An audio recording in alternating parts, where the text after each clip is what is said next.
Hello dear students, in last video we have seen what exactly timestamp protocol is. Timestamp based protocol is basically used in concurrent transaction control.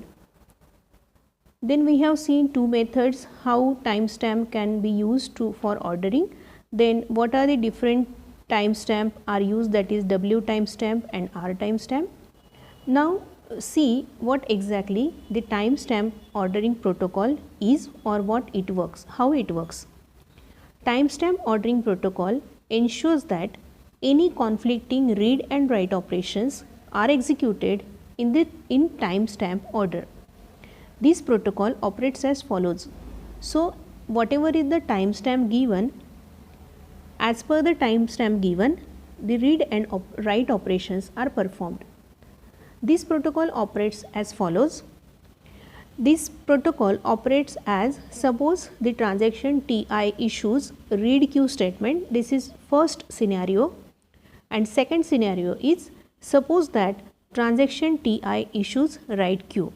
So what will be the scenario if the transaction issues read statement, and what will be the scenario or what will be the timestamp ordering protocol behavior when transaction Ti issues write queue.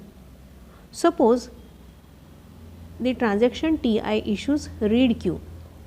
So if Ts Ti is less than W timestamp queue, then Ti needs to read a value of queue that was already overwritten, and hence read operation is rejected and Ti is rolled back.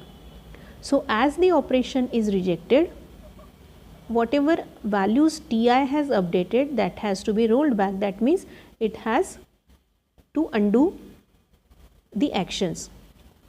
If Ts Ti is greater than W timestamp queue, then read operation is executed and R timestamp queue is set to maximum of R timestamp queue and Ts Ti. So when read operation is executed, we have to update the value of R timestamp queue. These are the two cases for read operation. Now what are the different cases for write operation? Suppose that transaction Ti issues write queue. If timestamp Ti is less than R timestamp queue, then value of queue, where queue is the data item, value of queue that Ti is producing was needed previously, and the system assumed that value would never be produced. Hence the system rejects the write operation and rolls Ti back. So write operations are rejected and the system will be as it is before the transaction. If Ts Ti is less than W timestamp queue, then Ti is attempting to write an absolute value of queue. Hence the system rejects this write operation and rolls Ti back.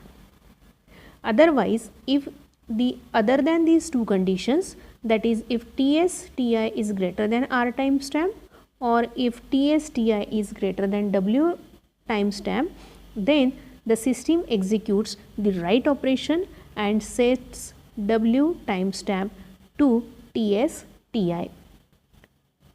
So in this way, timestamp protocol works for read statement and write statement. Thanks for listening.